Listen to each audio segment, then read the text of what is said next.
I used to be a canine, had a badge, a partner, a job that gave me purpose. Then one day, it all stopped. They said I'd done enough, that it was time to rest, but no one ever asked me if I was ready to stop being needed. And then, one bitter winter morning, 2 tiny souls came into my life and changed everything. They said I was retired, said I'd served my time, done my part, said I should be grateful. But no one ever asked me if I was ready to stop being needed. My name's Duke. Used to be Canine 10437 on the force in Tucson, Arizona. Back then, they called me a hero. Had my own vest, my own seat in the cruiser, my own human, Officer Lenny Hartman. We were partners, family. Until one night, a call went wrong, real wrong. Lenny didn't make it. I did. That's the short of it. After that, they said I was acting out. I bit the wrong guy. I barked too much. I stopped listening. Truth is, I was grieving. But dogs don't get therapy. We get crates. We get passed off to shelters with laminated cards on our cages. Former K9, no longer serviceable. Like I was a busted radio. George found me there. A quiet man. Beard like snow. Hands like bark. Didn't say much. Just stood outside my pen for a while, then whispered, "You look like you still got something in you." He signed the paper, loaded me into an old green pickup, and took me to his place outside Red Elm, Montana. Far from the city. Cold, wide sky. Smelled like pine and old hay. He called it home. I didn't call it anything. The first few weeks, I barely moved. He left the door open. Didn't tie me up. Just fed me, once in the morning, once at night. Sat on the porch swing with a coffee mug, staring off like he was watching something that only lived in memory. We were 2 broken things, I guess. Him with his past in wildfire rescue, me with mine in alleys and gunfire. We didn't talk much. But some days, I'd lie by his boots, and he'd reach down and scratch behind my ear. Just once. That was enough. I didn't want much anymore. No grand purpose, no badge. I just wanted one more winter, one more season of quiet, of not running, of being left alone. That's when the call came. It was early October, leaves falling like rusted coins across the gravel road.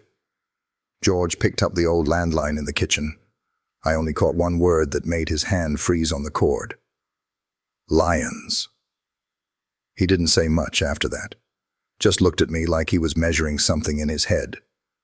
That night, he packed a duffel bag, tossed my old harness in the back of the truck. I hadn't worn it in years. The smell of leather still clung to it like a memory that wouldn't wash out. We drove northeast for hours. Gravel turned to dirt. Dirt turned to snow. I watched frost climb the corners of the windshield as the truck pulled into a clearing surrounded by fences and silence.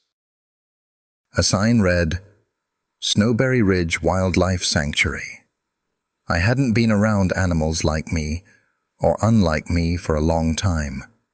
Not since the academy. Not since the kennel full of bark and urgency. A woman named Maggie met us at the gate.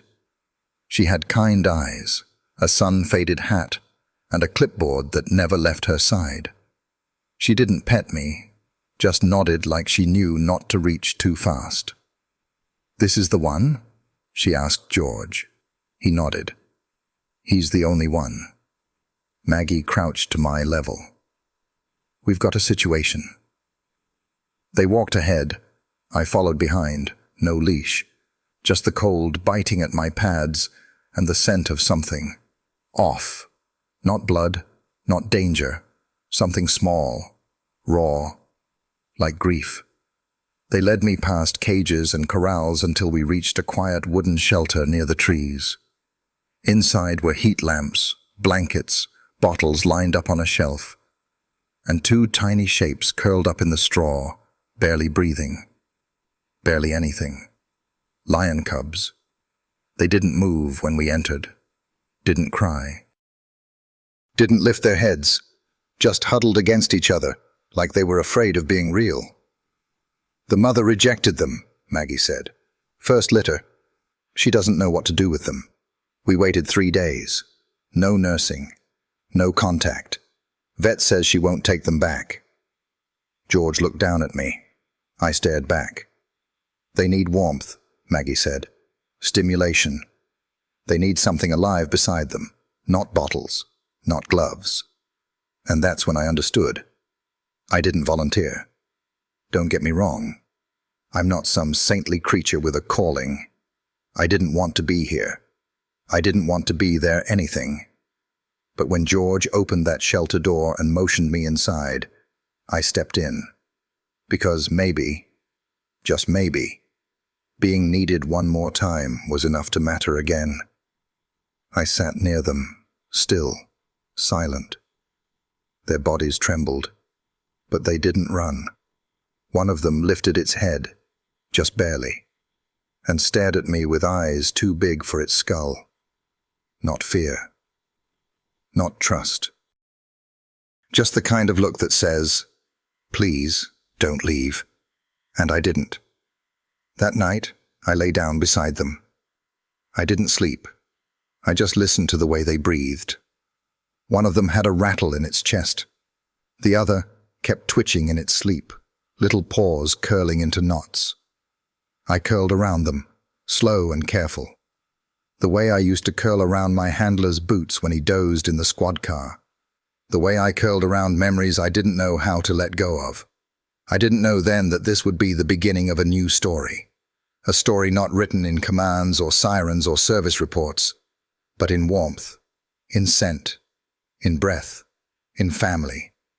I just thought, if I could keep them alive for one more night, then maybe I still had a reason to stay. Just one more winter. And maybe one more after that. I remember that morning like it's still clinging to the frost on my fur. The cold came in early that year, late October, but the Montana wind howled like it hadn't slept all summer. I woke with a stiff shoulder, and 2 tiny bodies curled into me like they'd been born for this shape. My shape. They were warm now, finally, their breathing slower, steadier. I'd spent the whole night awake, not because I was guarding them, though I was, but because I couldn't stop listening. That little rattle in the chest of the smaller one had softened just enough to give me hope. I didn't move until Maggie walked in, her boots crunching soft against the straw. "They made it through the night," she whispered, like speaking too loud might undo the miracle. "Good boy, Duke." I didn't wag. I wasn't here for praise. I was here because something deeper than duty had pulled me in. Something I couldn't name yet. Not love. Not that soon. But maybe the ghost of it. Later that morning, George came by with a small bowl of kibble and warm chicken broth. I didn't eat much.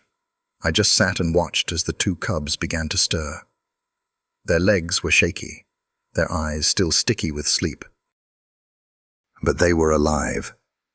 And that meant I wasn't leaving. By the second day, they started crawling across my back. Chewing on my ears. I didn't snap. Didn't growl. I let them be. Let them learn what it was to feel teeth and fur and heartbeat without fear. They didn't have names yet. Not official ones, anyway. Just the male and the runt. But I had already started calling them something in my head. Aspen for the bolder one, the boy. River for the smaller one with the quiet eyes. Names not spoken aloud, just held inside like a secret between us.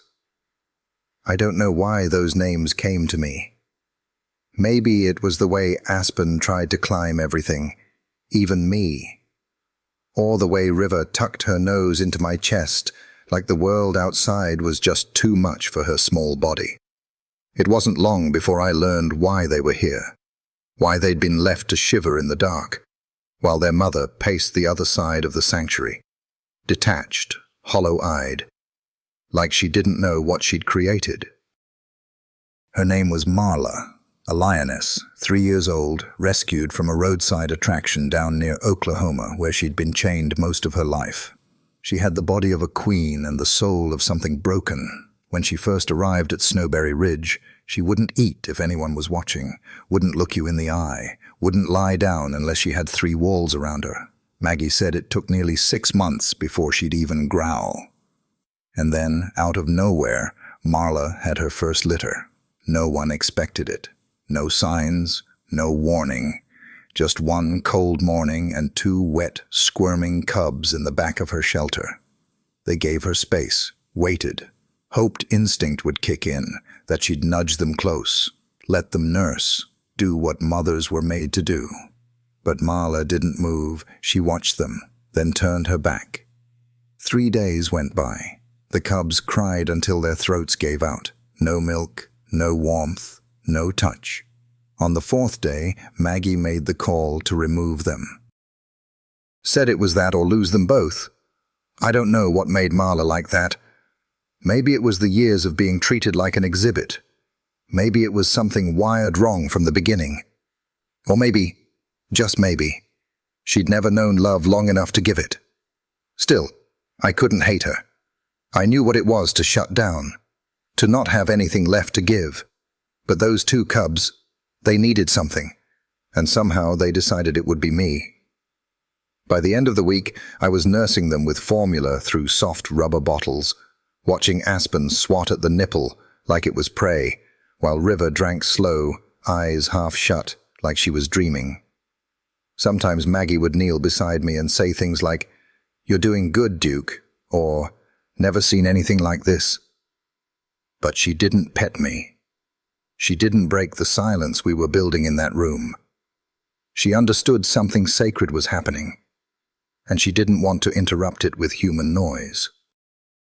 George, on the other hand, just stood by the door most days, watching, quiet. I could feel his pride from across the room like a blanket draped over me. It wasn't loud. It didn't need to be. And then one day, the lioness came. Not into the room, not near the cubs, but outside the wall. It was just before dawn. I was awake, always was. River had kicked her tiny back paw into my ribs. Aspen snoring with his face tucked under my front leg. I heard the crunch of padded feet in snow. Not boots, not deer, something heavier, steadier. I lifted my head and saw her, Marla, standing just beyond the frosted window, her breath clouding the glass, watching. She didn't growl, didn't roar, just looked. Her eyes fixed on the tiny bodies pressed into me like I was something worth keeping. And I looked back. I didn't bare teeth, didn't bark.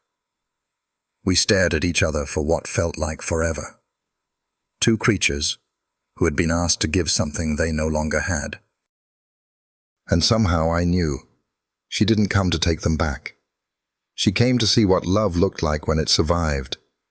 She never returned after that. Not to the window, not to the shelter. I think she made her peace that night. Time passed. Aspen grew bold, climbed the small shelves in the shelter, tackled River until she squealed. I corrected him with a growl, not too hard, just enough. River stayed near me most of the time, tucked into my side, watching her brother, like he was fire she wanted to touch, but didn't dare. They started making noises, lion noises, small growls, chirps. But they also mimicked me. Aspen would woof, tail wagging like some confused puppy. River would tilt her head when I tilted mine. We were a strange little family, but we made sense, at least to us. By the 2nd month, The shelter staff started talking about relocation, said the cubs were gaining weight, growing strong, said I'd done what no one expected. I didn't listen. I knew what came next. I'd seen it before, in bomb squads, in narcotics units, in families torn apart by timing and duty, and things they never said out loud. You give your heart, and then the world asks for it back. But not yet. Not while I still had mornings with them. Not while Aspen still clawed at my ear like it was his favorite toy. Not while River still fell asleep with her paw on my chest, like she was making sure I wouldn't disappear. I held on to those days like breath, held tight, because deep down I knew, no matter how much love I poured into them, one day they'd have to go where I couldn't follow. But until then, I was their father, and they were mine. The day started like most others, cold, quiet, and thick with that kind of fog that sits heavy in your bones. I'd been at Snowberry Ridge for just over 2 weeks, and by then, the cubs had begun to treat me less like a stranger and more like part of the straw beneath them. Aspen had figured out how to climb my back when I was sleeping, just to slide down like a hill.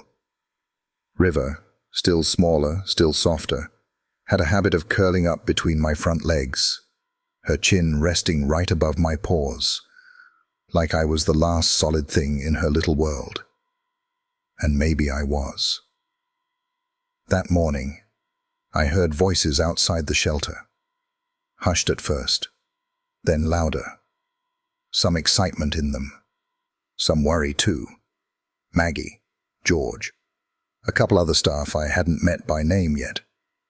I kept my head low, pretending not to listen, but their words settled into the corners of the room like frost on a window pane. If he's okay with it, we could try a larger enclosure. Starting to need more room to stretch, especially the male. Not safe to stay in close quarters with Duke forever. That last part sat in my gut like a stone. I'd known it was coming. Aspen had already begun to wrestle harder, his paws landing with weight. His teeth, though still milk teeth, were sharper than before. And I was no fool. I'd worked with animals all my life, trained to detect change, tension, danger. Even in something as innocent as a yawn, I could tell when a line was about to be crossed. But knowing doesn't make it hurt any less. Later that day, Maggie opened the shelter door and crouched beside me. I was lying flat, River's head still resting on my chest. Aspen was trying to chew through one of the old leather gloves someone had left by the door. She didn't reach for me. She just said my name. Duke. I looked at her. Not with fear, not with resistance. Just readiness. I'd always been good at reading tone, and hers was heavy with the kind of sorrow people carry when they're about to take something from you for your own good. We want to move them to the South Pen, she said softly. More space. Sunlight. It's time. River stirred, sensing the shift. Aspen dropped the glove and padded closer, eyes fixed on Maggie. We'll move you with them, she added. At least for now. That part caught me off guard. See, in my mind, I figured this was goodbye. That they'd carry the cubs off to some new part of the sanctuary, and I'd be left behind with a blanket and a memory. But now, there was a sliver of something else. Not quite hope. Hope was too big a word. But maybe a little more time. So I followed. They led us, me first, then the cubs in soft crates, to the South Pen, which wasn't a pen at all, really. It was a wide, fenced enclosure carved out from a quiet part of the forest edge, with patches of sunlight dappling the dirt and pine needles, and a low wooden shelter off to one side. The moment we entered, Aspen bolted. He ran in wild zigzags, pawing at logs, snapping at snowflakes, climbing the low rocks like he owned the place. River stayed close to me, eyes scanning every tree like they might move. I stood still in the middle, taking it all in. And then I did something I hadn't done in a long time. I played. Not the way dogs play with each other, not with barking or circles or wild tail wagging. I crouched low in the grass and sprang at Aspen when he wasn't looking. He leapt 6 feet in the air, twisted mid-air like a startled deer, and tumbled into a laugh. I swear, if lions could laugh, that was it. River watched, then joined, pouncing with her small paws on my tail, which I let her catch. We played until the sun dropped behind the hills and the shadows came long and slow. That night, I curled in the far corner of the shelter. Aspen took my left, River my right. I listened to their breathing, now stronger than ever. It was a good night, but not every night would be. Just 2 days later it happened. We were outside the shelter. The sky was clear, crisp. Aspen had found a stick and decided it was his mortal enemy. He growled and lunged at it, dragging it in circles, kicking up snow. River watched from beside me, head tilted. Then he charged. Not at me, at River.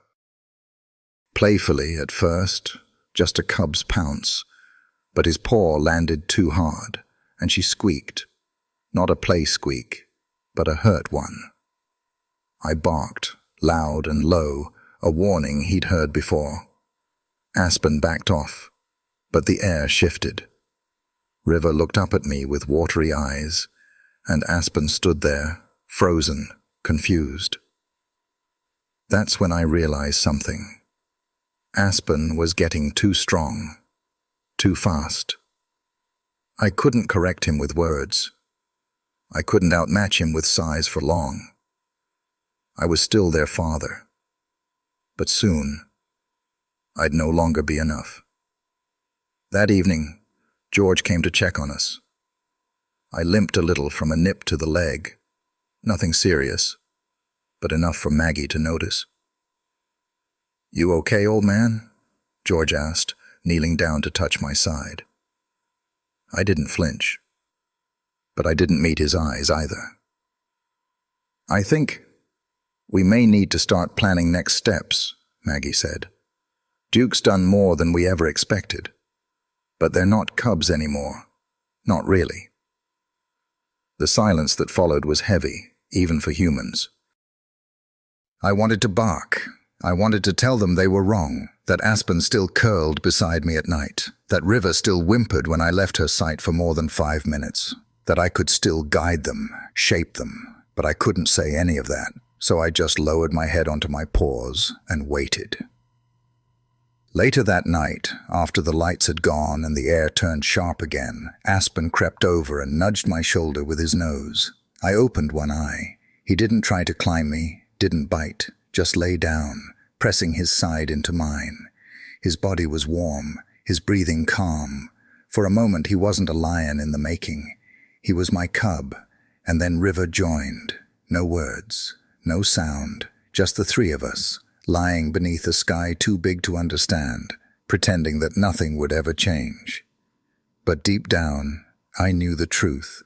Change was coming, and this time, I wouldn't be the one deciding when to say goodbye. Some names are born from memory, others from longing. I never planned to name them. They weren't mine, not really. I hadn't raised them in my body, hadn't licked them clean in the first breath of life. But somewhere along the way, they stopped being just the cubs. They became Aspen and River. The names came to me on a morning soft with fog, when the grass was still silver and the world hadn't quite made up its mind to be day. Aspen was the first one up, as always, bounding around the pen like he'd slept through a decade, not just a night. He had a wildness in him that even the wind seemed to admire. He'd leap at shadows and bark at birds, tail high, eyes bright, like a mountain trying to grow legs. so I called him Aspen. Not out loud, not yet. Just inside me. It fit. River was different. She rose slow, stretched even slower. She'd sit beside me while her brother went chasing every leaf that dared to fall, and she'd just watch. Quiet, thoughtful, like water learning how to flow again. She didn't need noise to be noticed. Her silence was its own kind of presence, so I called her River. I never told anyone their names. Not even George. They were mine, like prayers I never said out loud. That week, something shifted in the way they looked at me. Before, I'd just been warmth, shelter, a strange creature who fed them, licked their ears, curled around them at night. But now they watched me. When I walked, they followed. When I barked, Aspen froze and listened. When I tilted my head at a hawk above, River did the same, her ears twitching at every sound. I wasn't just a body in their lives. I was becoming their compass. I remember one afternoon when Maggie brought out a large padded toy for them, something stitched like an old duffel bag, filled with straw. Aspen immediately began dragging it through the dirt, growling, pouncing, chewing. River approached slower, sniffing it with care.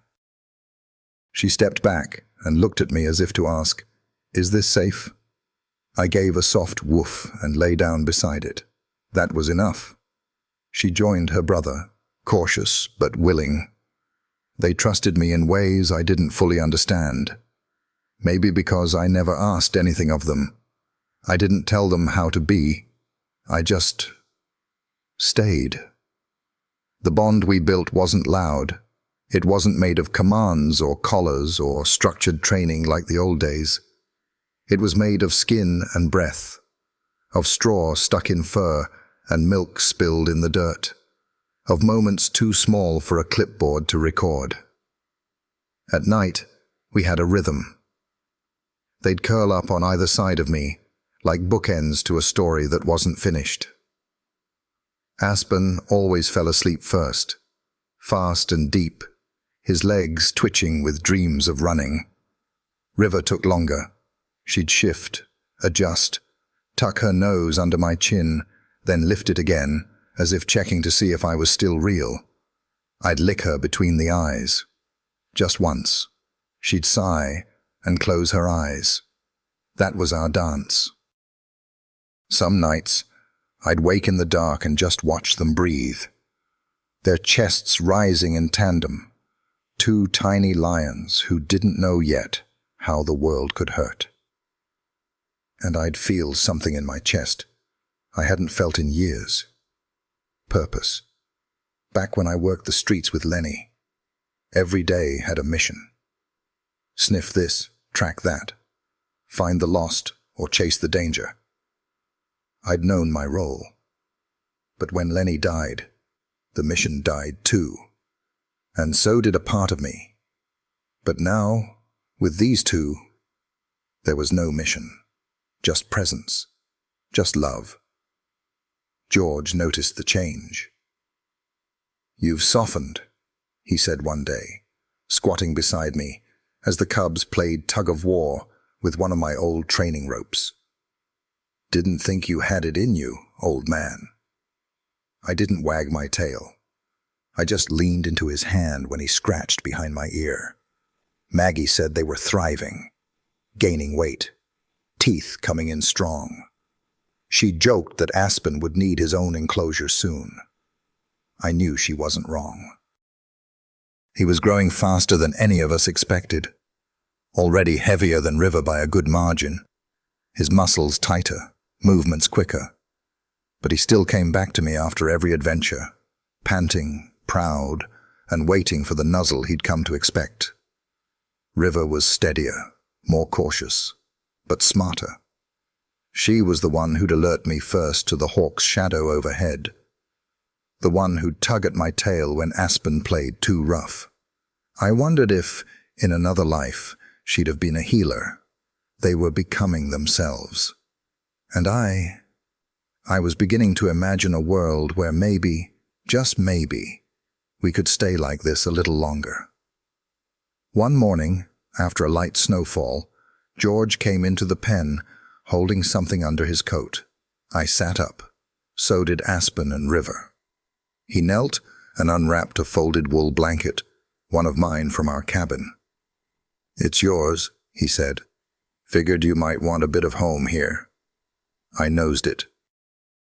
Still smelled like pine wood and stove smoke and the old rug where I used to sleep near George's boots. I pulled it toward the corner and lay on it. Aspen immediately climbed on top of me. River followed.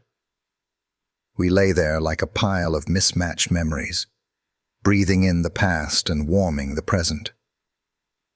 That night, Maggie stayed longer than usual. She didn't say much, just stood at the fence, watching. When George walked up beside her, I heard her whisper, "I don't know what we're going to do when it's time." Neither did I. But that night, as I watched Aspen chase snowflakes and River curl up at my side, I chose not to think about goodbyes. I chose their names. Aspen, River. They were never just cubs, they were mine. Winter has a way of revealing the truth in things.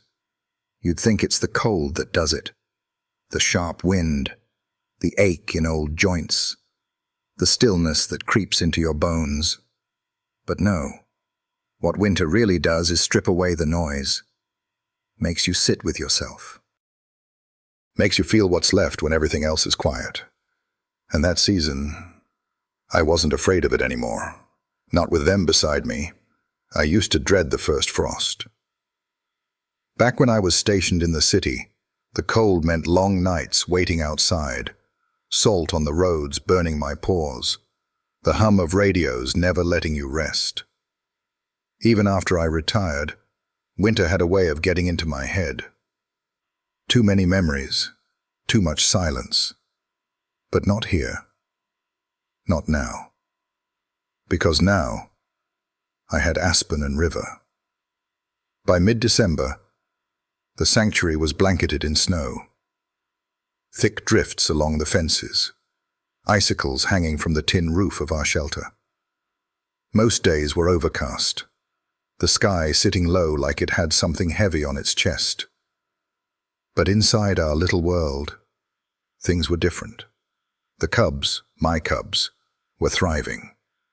Aspen had grown a full size since October. His legs longer, paws massive. His voice was deeper now, too. Less of a mule, more of a scratchy roar in the making. He used it often, especially when Maggie came by with food. He'd puff himself up, let out a sound that was more comedy than threat, and then look at me for approval. I'd raise an eyebrow. He'd wag his tail like a pup. Yes, I said tail. He wagged it, like me. George said he was going through an identity crisis. River was more deliberate in her growth. Everything she did had intention. Her steps, her stares, the way she pressed her head into my side when the wind blew too strong. Like she was reminding herself she had something solid to lean on. She didn't roar. She didn't puff. She simply watched. And when I say they were thriving, I mean it. They ate like wolves, ran like horses, slept like babies. But more than that, they played. Lord, how they played. There was a stump near the center of the pen, half covered in snow. Aspen claimed it on day one, called it his throne. He'd climb it, look out over the yard like he was surveying a kingdom. River would wait at the bottom, tail twitching, eyes calculating. And just when he got comfortable, she'd leap, catching him off guard, knocking him into the snow. Every single time. And every single time, He acted shocked. It became their ritual. Mine, too. I'd watched them from the edge of the shelter, my body curled on that old wool blanket George had brought. I didn't need to join the chaos. I was content being the fire they came back to when the game was done. Some nights, when the temperature dropped into the single digits, Maggie or one of the younger staff would bring heat lamps to the shelter. They'd plug them into the wall outside, humming gently in the cold. Aspen hated them at first, tried to swat the light as if it were a fly. River, of course, sat beneath it like royalty. I stayed close. Not for me.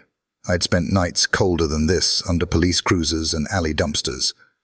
But for them, I didn't want them to feel alone in the dark.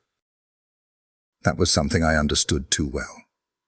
One evening, as we lay together under a sky scattered with stars, River lifted her head from my chest and looked up. Just stared at the open sky for what felt like minutes. Her eyes followed something invisible, something moving far above where I could see. Then she sighed, lowered her head, and fell asleep. That sound, her sigh, it hit me somewhere deep. It wasn't just tiredness. It was peace. The kind of peace you only find when you know you're safe. I remember thinking, maybe that's what I'd given her. Not answers, not perfection, just enough peace to rest.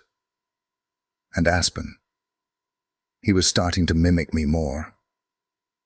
He'd sit the way I sat, shoulders squared, alert, but calm. When a squirrel ran along the fence one day, he didn't chase it. He looked at me first, waited to see what I'd do. When I didn't move, neither did he. George noticed it too. "Looks like he's studying for the job," he chuckled one morning, leaning on the fence. "You training him to take your place?" I didn't answer. I just stood beside Aspen and stared out over the snow. He didn't need to take my place. He already had one, his own. I was just there to help him find it. Around Christmas, Maggie brought in a few extra blankets. Some of the staff made little holiday treats for the animals. Peanut butter, wrapped in rawhide, frozen meat hidden in cardboard puzzles. Aspen destroyed his in under 2 minutes. River solved hers like a quiet riddle.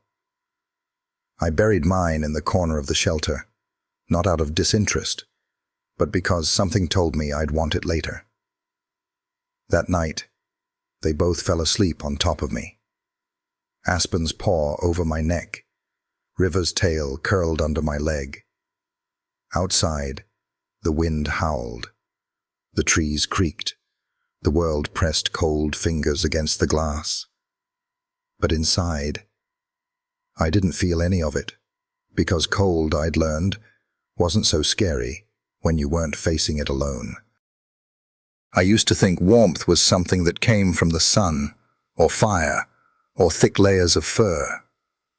But I know better now. Warmth is a body curled into yours because it trusts you. Warmth is a breath on your shoulder that doesn't belong to you, but still feels like home. Warmth is being needed, not for what you can do, but for what you are. That winter, I stopped waiting to be useful again. I was already enough. I wasn't Duke the Canine anymore. I was Dad. And that title, it fit better than any vest I'd ever worn. The thing about goodbyes is, they never announce themselves. They creep in quietly, wrapped in the everyday. In routines so familiar, you miss the edges starting to fray. You don't realize it's the last time until it's already behind you. That morning started just like the rest. The air smelled of cedar and snow. The sky stretched wide and pale, and my bones ached in that way they always did when the frost had been sitting too long. Aspen and River had been awake before me, already tumbling across the yard in that clumsy, glorious way only young things can. I heard River let out a sharp, playful chirp as Aspen pounced, rolling her into the dirt with a puff of snow. She squealed, wriggled free, then darted straight for me. She crashed into my chest and lay there, panting, her breath curling into the cold. I licked the top of her head, like always. She let out a tiny groan, that high, quiet sound she made when she was content. I remember thinking, she's getting heavier, not just in weight, but presence. Aspen, too. Their bodies were changing fast. Paws thicker, strides longer, voices deeper. Aspen's shoulder nearly matched mine now, and his strength. I'd started to feel it in little ways. The weight of his leaps, the force behind his play growls, the way his teeth clicked a little too close when we roughhoused. I kept telling myself it was just growing pains. Until that afternoon. We were by the low log near the shelter, River lounging in the sun, Aspen circling a plastic tub Maggie had brought out earlier. He was fixated on it, the way a dog zones in on a toy right before it's shredded. I was watching, not really worried, just keeping one eye open. Then he lunged, not at the tub, at River. At first, it looked like play. A tackle, a growl, a tumble. But then River cried out, high and sharp, and I saw Aspen's paw land hard against her ribcage. Too hard. I was up before I thought. Barked once, deep and guttural. Aspen froze. River scrambled away, limping slightly, her ears pinned back. I stepped between them, my chest rising and falling, like it used to when I faced down threats in alleyways and dark parking garages. Aspen lowered his head, not in shame, not quite, more like confusion, like he didn't understand why his body did what it did, why the force inside him had started to outgrow the space around it. I didn't growl again, just looked at him, held his gaze until he blinked and turned away. River crept beside me, pressing into my side. I nosed her gently, checking for injury. Just a bruise, I hoped. But something deeper cracked that day. That night, George came into the shelter while I was lying beside them. "How's the leg?" he asked, kneeling beside me. I didn't answer, but the way I shifted gave it away. A slight wince. Aspen's paw had grazed me earlier too, another one of those accidental hits that carried more weight than it used to. George sighed, rubbing his chin. "We're getting close, huh?" he said softly, almost like he didn't want me to hear, but I did. Maggie came by the next morning. Quiet. No clipboard this time. Just gloves and that tired look in her eyes. "We'll start the transition soon," she told George. "They're ready. Honestly, they've been ready." She didn't look at me when she said it. I appreciated that. Would have been too much. "They're gonna be just fine, Duke," she added. "Because of you." But what she didn't say, and what none of them could, was that I wasn't going with them. Not this time. That night, I knew it was the last. We were back in the shelter, the old wool blanket still in the corner, now worn thin in spots from claws and teeth and time. Aspen curled beside me, quiet. River rested her head on my foreleg, her tail flicking every few seconds in a nervous rhythm. They knew something was different. Aspen didn't pounce or growl. He just lay there, his big chest rising slow and steady. I could feel the tension in his body. Not fear, not anger. Just something unsettled. Like even he didn't know how to name what he was feeling. River whimpered once in her sleep. I licked her forehead and tucked her closer. I didn't sleep that night. I watched them. Studied the curve of their backs, the flick of their ears, the way their breathing fell in and out of sync. I memorized it, the way I used to memorize street maps and scent trails. I etched it into whatever part of me still held memory, because I knew I'd need it later. Before dawn, I stood and stepped outside. The world was still dark, stars just beginning to fade into the grey. I walked to the fence line, stared out at the trees, and tried to picture what came next. They would be moved to the northern habitat. More space, more freedom, more separation from humans. It was better for them. It's what they were born for. But it didn't make it easier. Behind me, I heard River stir, then Aspen. Their paws padded across the frozen dirt until they stood beside me, one on each side. No words, no sounds, just us. I leaned my head into River. She pressed back. Aspen didn't move, just stood tall, eyes fixed on the horizon. He looked like a prince that morning, strong, still, carrying something he didn't understand yet. I lowered myself back down. They curled around me again. And we lay there, the three of us, as the sky turned from black to blue. Our last morning together. When the sun finally broke, I didn't open my eyes. I just listened to their breathing and told myself I'd done something good. They didn't let me watch them go. I guess it was for the best. Maybe they figured it'd be too much for me. Or maybe it was just protocol. How wild animals get moved when the time comes. No fuss, no crowd.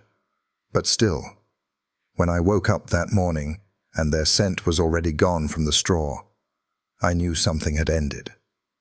The shelter was colder than usual. Or maybe I just felt it more. Their blanket was still there, rumpled and pressed flat in the places where they used to sleep. Aspen's chew marks on the doorframe. A few shed whiskers from River near the food bowl. Ghosts in the shape of memories. George stood outside the shelter, waiting. He didn't say much. He never did.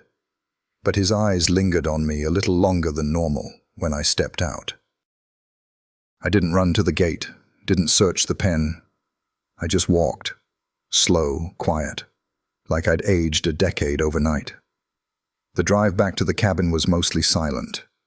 George had the radio on low, some old country song humming about the road being long and hearts being heavy.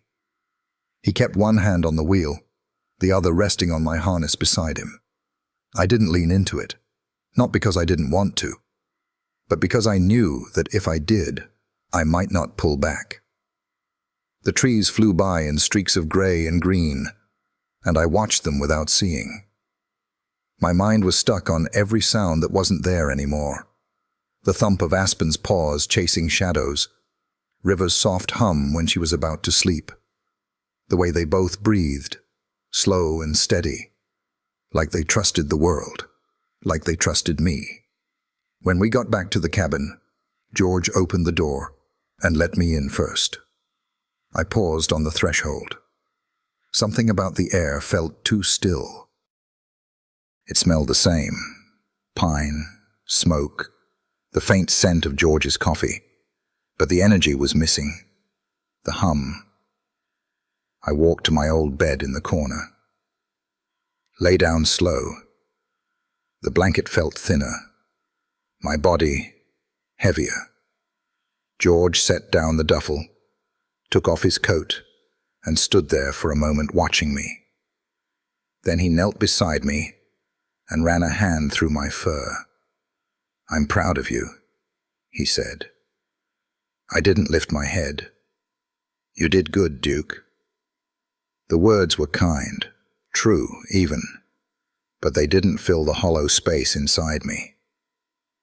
That night, I didn't sleep much. I kept hearing phantom sounds, paws against straw, low chirps, the rustle of movement beside me. I'd snap awake expecting weight on my side, warmth. But it was just the wind. The days passed slow after that. George tried to keep me busy.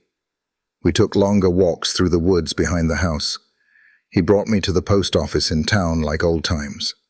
Folks waved, smiled, called me the Lion Dad when they recognized me. The story had spread, apparently. "You raised 2 lions?" the mail clerk asked one morning, wide-eyed. "Heck, Duke, you got more patience than most folks I know." I wagged my tail out of habit, but it wasn't the same. Even the kids at the diner would come out sometimes just to wave as we passed by. One little girl pressed a crayon drawing into George's hand, me in the middle, with 2 cubs beside me, all of us smiling. It was taped to the fridge that same night, but none of it filled the silence that had settled in my chest. Every now and then, George would make a call to the sanctuary. He kept it short, never on speaker. I'd sit by the window, pretending not to listen, but catching enough. "Yeah, eating fine." Aspen tried to what? "River still doesn't like strangers, huh?" "Tell Maggie I said thanks." Then the line would go quiet. He'd hang up, walk over, and sit beside me. Sometimes he'd share a detail or two, just enough to let me know they were okay. "They're growing fast," he said one evening, sipping from a chipped mug. "River's the brains, Aspen's the brawn. Sound familiar?" I let out a quiet huff, somewhere between a sigh and a laugh. But even hearing they were healthy didn't settle me, because they weren't here, because they didn't know I still waited, that every creak of the porch made my ears twitch, that I still turned my head at certain sounds, expecting them to come bounding through the trees. And maybe they never would. Maybe that chapter was closed. One night, after the fire had burned low and George had gone to bed, I stepped outside alone. The stars were out, sharp and bright against the black. The air was still. I padded to the edge of the woods, sat down, and tilted my head up. I don't know what I was expecting. Maybe I thought I'd hear them again, some echo of River's sigh or Aspen's laughter. Maybe I was hoping for a sign, but all I got was silence, and maybe that was enough. I stayed out there a long time. Let the cold seep into my joints.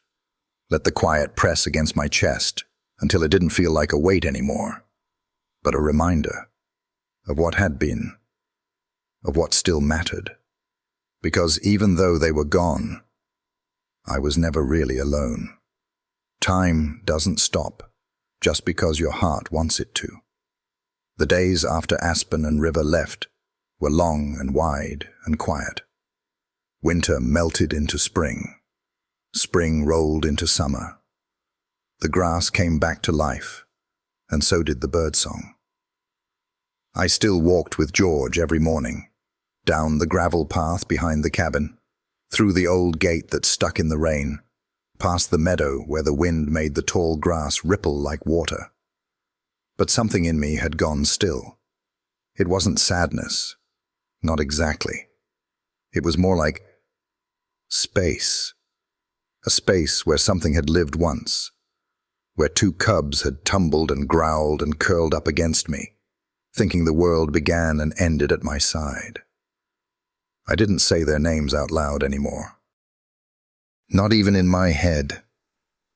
Not because I forgot, but because remembering them too sharply made my chest feel tight, like my ribs weren't wide enough to hold everything they'd left behind. People ask sometimes, "You still hear from the lions? Those cubs still doing okay?" George always answered politely, but briefly. "They're healthy, growing, getting strong." Then he'd pat my head or glance my way, depending on who was asking. But me, I never asked. I didn't want to hear they'd moved on, that they didn't remember, that they'd stopped looking at the sky the way we used to, side by side, breathing in the morning like it was a promise.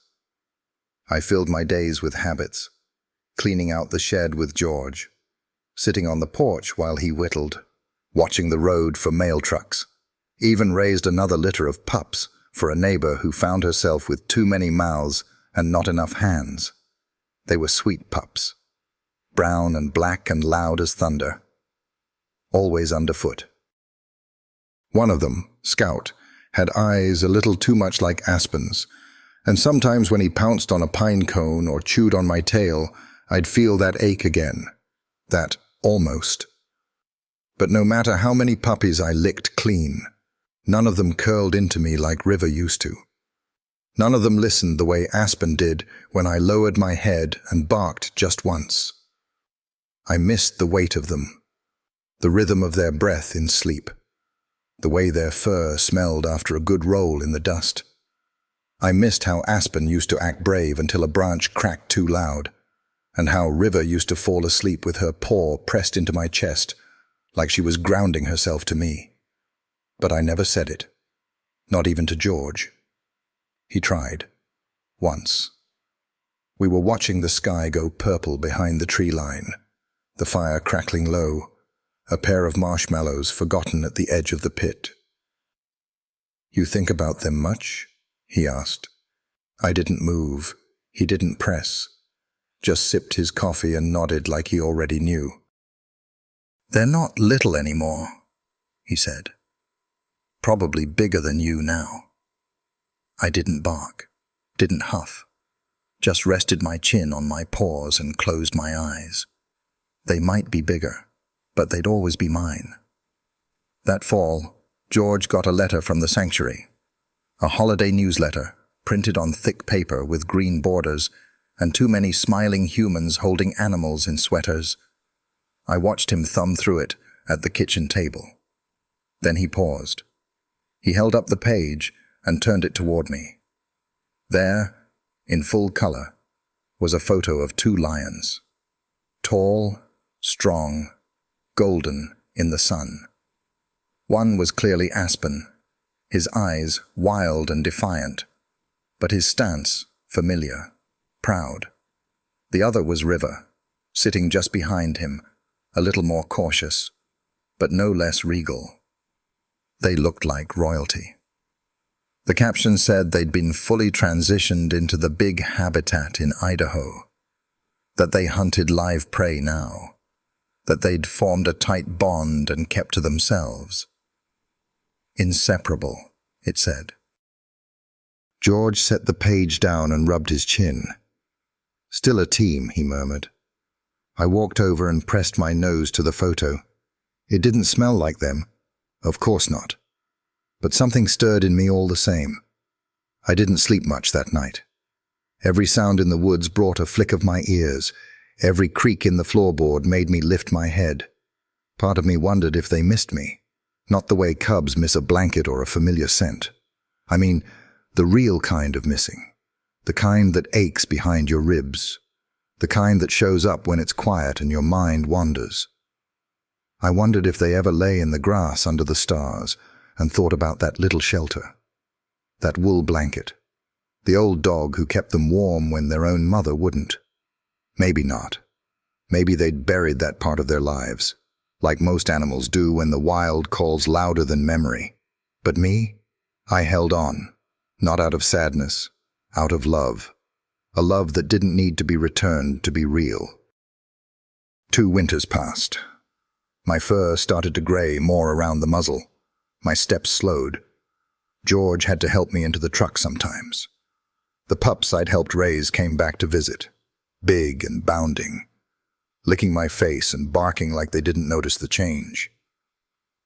But I noticed. One day, we were sitting outside, me in my favorite spot on the porch, George reading the newspaper beside me, when the landline rang. He got up, shuffled inside, and answered with his usual, "Yep, it's George." Then came a pause, a long one. I turned my ears toward the door. Then I heard it. "He's still with me. Yeah." Another pause. "You're serious?" I stood. "All right then. We'll be there by morning." He came outside a few minutes later, phone still in hand. He looked at me for a long time, longer than usual. "You might want to stretch those old legs, buddy," he said. "We've got a visit to make." I didn't move, not right away. Because sometimes the thing you stopped hoping for circles back around when you least expect it. And in that moment, I didn't need to hear the rest. I already knew. I hadn't ridden in the truck in months.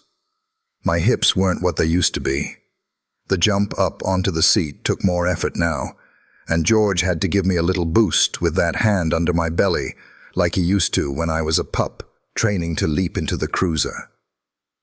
Only this time, there was no siren, no badge, no mission.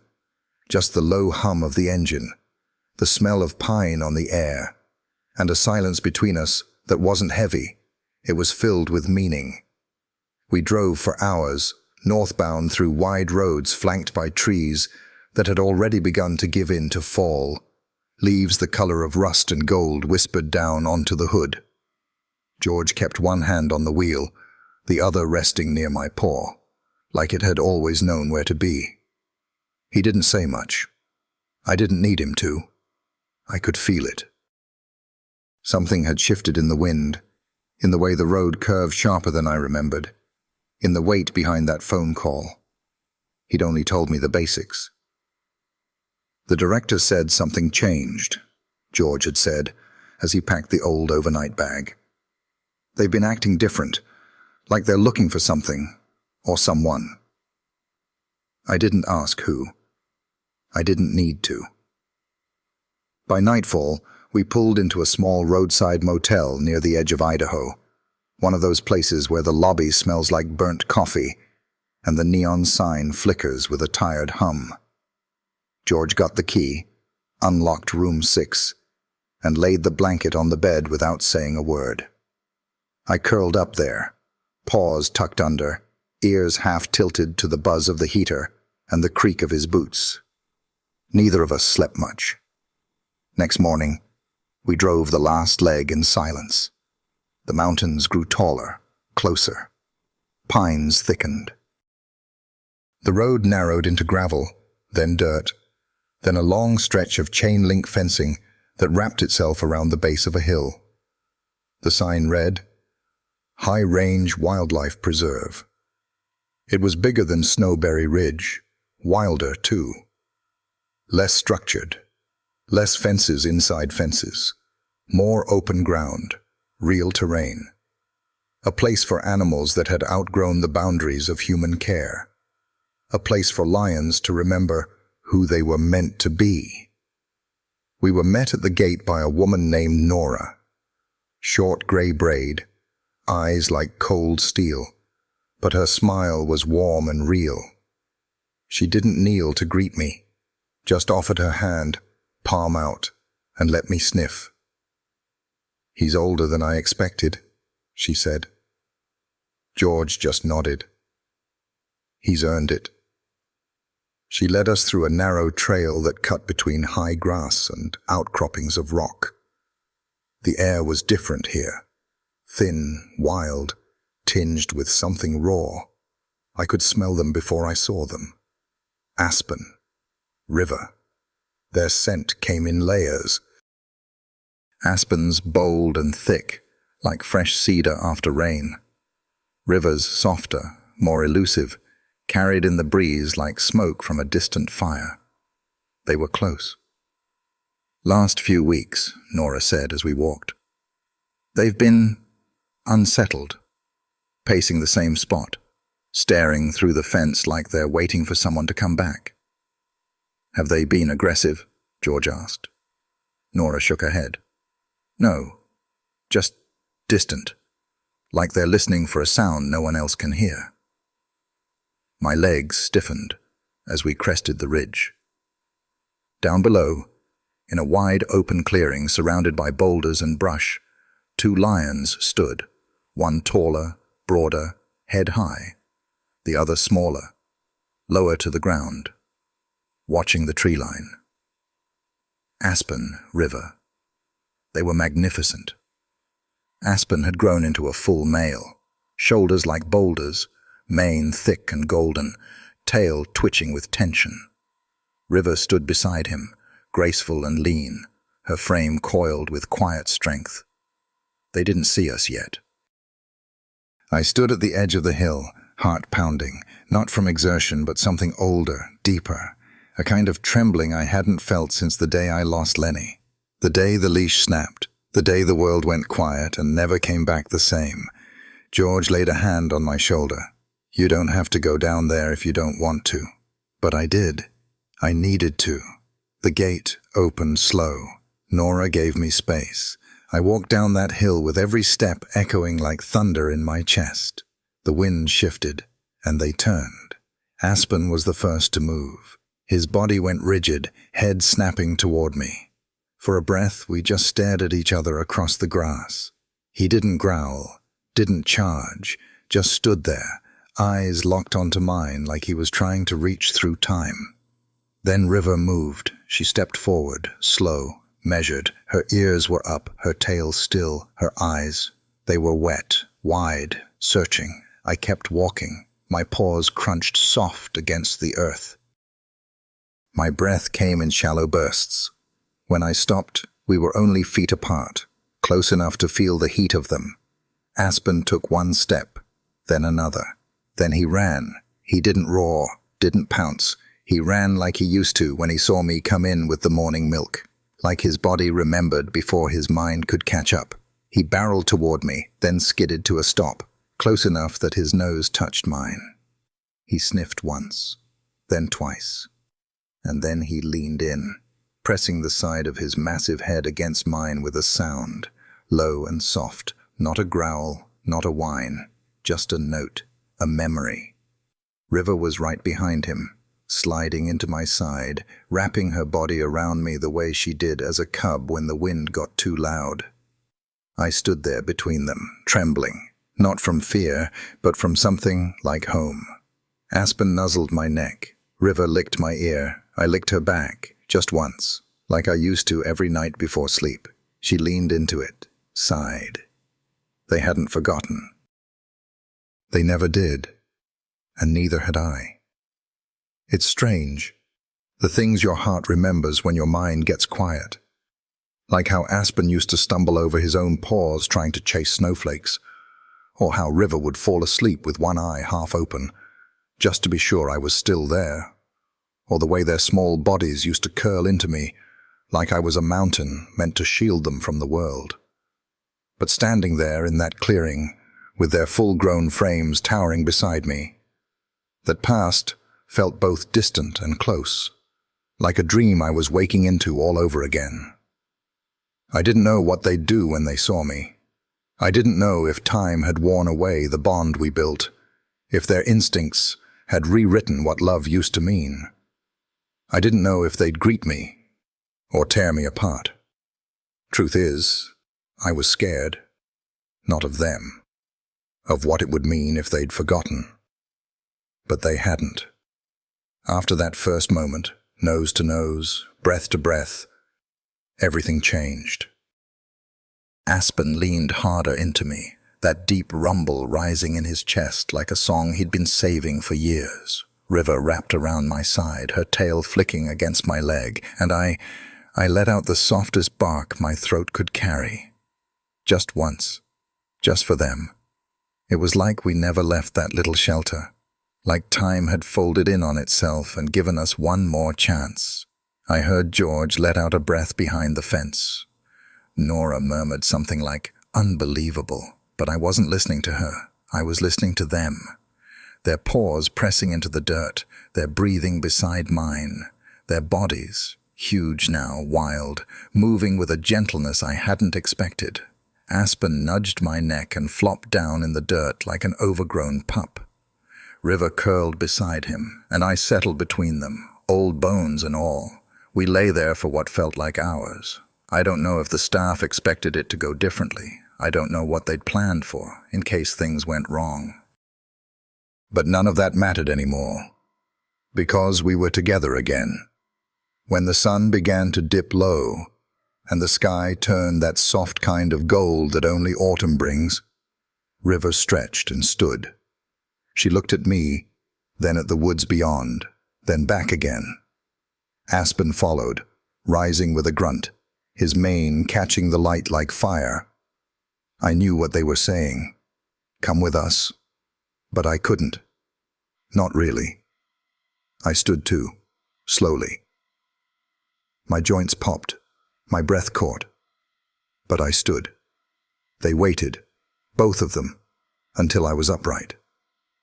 Then they walked. Slow, deliberate, just a few steps ahead, like they remembered how to move as a pack. I followed. Not because I had to, because I wanted to.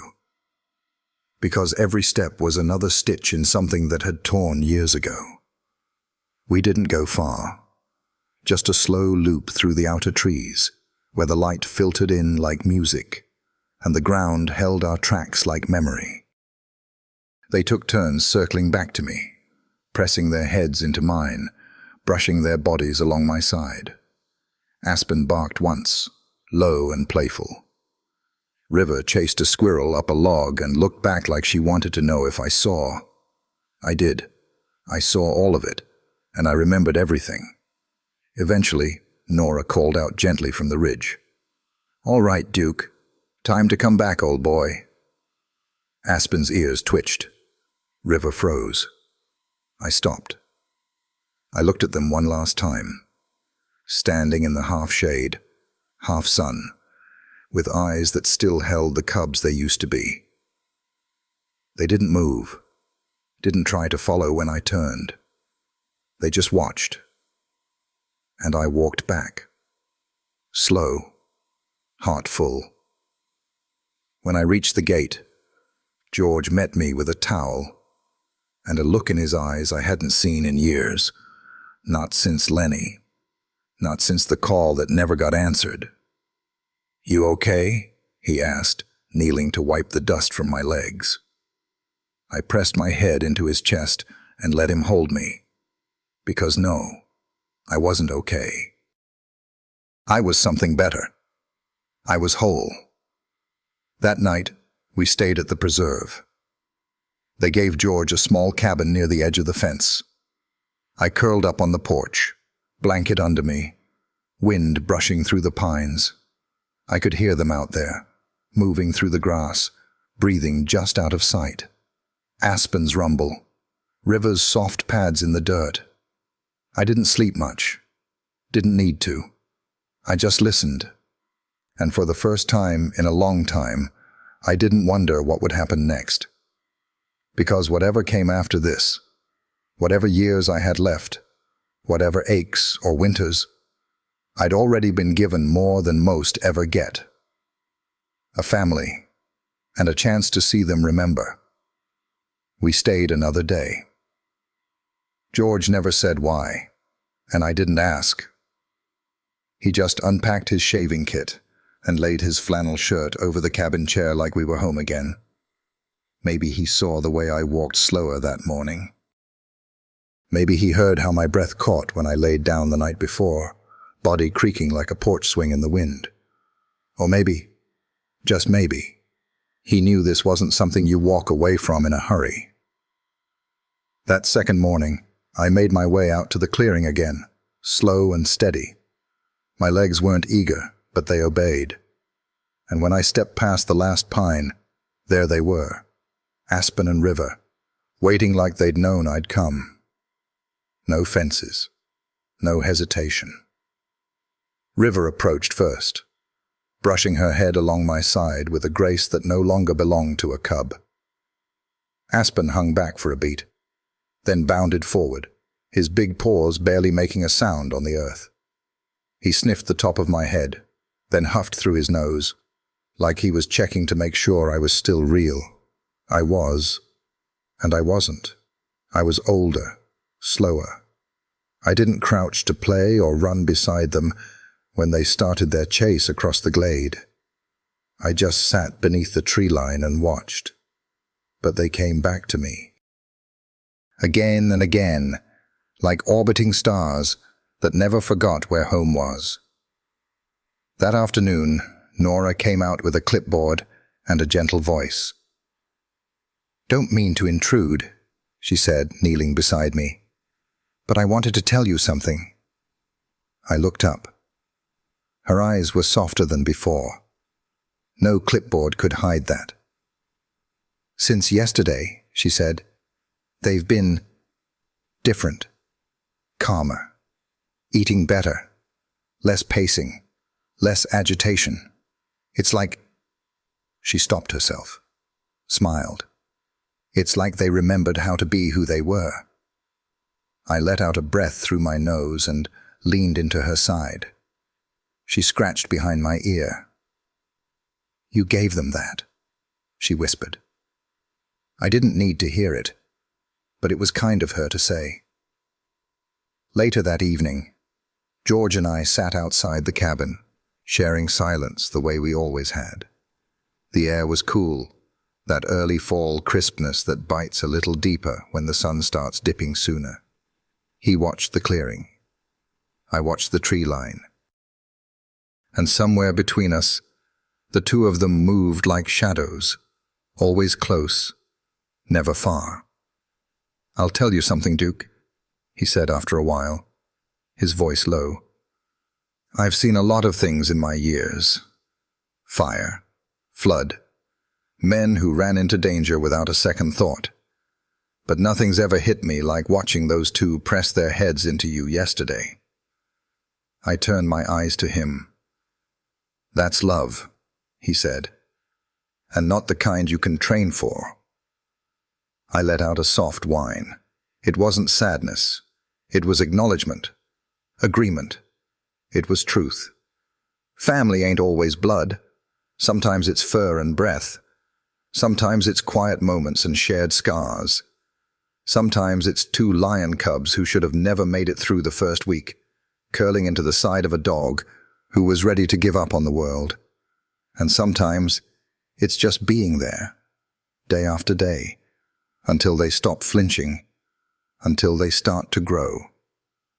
George pulled a folded picture from his coat pocket, handed it to me like I was meant to carry it in my heart. It was old, printed from one of Maggie's cameras, probably.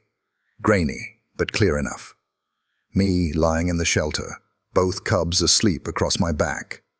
Aspen with one paw on my muzzle, River tucked under my chest. A sliver of sunlight breaking across the straw. He looked at it for a long time. "You did something good, boy." And I had. Not just because they survived, but because they remembered. The next morning, when we were getting ready to leave, I went out one last time. I stood by the fence, breath fogging the air, the dew cold beneath my pads. I waited. River came first, as always. No sound, no urgency. She just appeared, silent and sure, and stood in front of me. She didn't press in this time. She just looked. Aspen followed, slower, more cautious. He stood behind her, his head low, eyes locked on mine. I stepped forward, touched my nose to hers, then turned and walked away. It was the hardest step I've ever taken, because love means knowing when to stay and when to let go. We got home the next evening, just as the light was going gold behind the ridge. George didn't say a word, pulling up the gravel, and neither did I. We were both tired in a quiet way. Not the kind that sleep fixes, but the kind that settles deep in your chest, like a memory finding its place. He opened the truck door and waited for me to hop down, but I hesitated. Not because I couldn't, but because for the first time in a long while, I didn't feel quite ready to return to the rhythm we'd left behind. I stood there for a beat, looking at the trees, the porch, the bowl still waiting by the cabin door like no time had passed. And then I stepped out. The air smelled the same. Pine and wood smoke, damp leaves from a rain that must have come while we were away. But everything felt different. Not worse, not better. Just settled. That night, George made a small fire. He cooked himself a pot of stew and shared the good bits with me, like always. I laid by his feet, head resting on his boot, watching the flames flicker against the old planks of the porch. The wind carried the faint howl of coyotes somewhere far off. The sound didn't bother me. It reminded me the world was still turning. "You did more than most folks do in a lifetime," he said suddenly, his voice a little rough. I lifted my eyes to him. He took a long sip from his mug, then glanced at me with that same look he gave me the day he first brought me home from the shelter. Quiet, sure, like he saw something no one else had noticed. "You loved him, Duke," he said, "and they loved you back. That's the whole story right there." I closed my eyes for a moment, because he was right. That was the whole story, not the part about being a K-9, not the training or the medals or the things I'd chased in alleys under red and blue lights, not the losses I carried in silence, not even the names carved into the back of my mind. Lenny, the ones we lost, the ones I couldn't save. It was them. Aspen, River. 2 lion cubs born into a world too cold to welcome them. Left behind, forgotten, until someone said my name, and I stepped through the gate. I didn't heal them with medicine. I didn't teach them to roar or to hunt, or to survive the wild. I just stayed. Every day, every night, through frost and ache, and all the small moments no one else saw. I let them sleep against my chest, and I guarded their dreams. And when the time came, I let them go. Not because I stopped loving them, but because love that's real doesn't chain things down. It opens the door, and waits, and trusts. I spent the next few weeks resting more than usual. My legs didn't carry me as far as they used to. My eyes, clouded now at the corners, didn't always catch the squirrels in time. George built a ramp for the porch, and I didn't argue. Neighbors came by with treats and kind words. The mailman left me a biscuit and called me famous. A kid from town dropped off a hand-drawn card, a lion, a cub, and a dog, all smiling under a big yellow sun. George hung it on the fridge beside a picture of me and Lenny from years ago. One evening, I sat by the window while the rain tapped against the glass. George was reading. The fireplace was low, and I thought, if this was my last chapter, I'd be okay with that. Because I'd known the heat of a partner's loyalty. I'd known the weight of grief. And then, I'd known something even deeper. I'd known what it meant to be a father, not by blood, not by duty, but by choice, by love. There's a small rock out back with 3 paw prints carved into it. George placed it under the old oak tree, the one with roots like arms, holding the earth steady. Mine's the biggest. Beside it, 2 smaller ones, side by side. No names, just prints. Just proof that we walked this earth together. Some nights, I lay beside that tree and look up through the branches. The stars don't shine like they used to in my younger eyes, but I still see them, still remember lying under skies just like it, 2 tiny bodies curled into me, dreaming dreams they didn't yet understand. And I think to myself, I'm just a dog, but I was loved. And in this world, there ain't much more you can ask for than that. So, that's my story. I didn't expect to share it with anyone. But somehow, it feels good knowing you were here with me. Listening. If you've ever loved someone so deeply that just hearing your name from them made the world stop, just type 1 in the comments. You don't have to explain. I'll know what you mean. And if my story meant something to you, Maybe stick around. There are more memories I've tucked away, some joyful, some painful, but all worth sharing. Hit subscribe if you'd like to walk this road with me again. Not because I'm asking, but because maybe, just maybe, you've felt what I've felt too. I'll be waiting, by the old fence where the wind still carries his roar. Until next time, stay safe out there.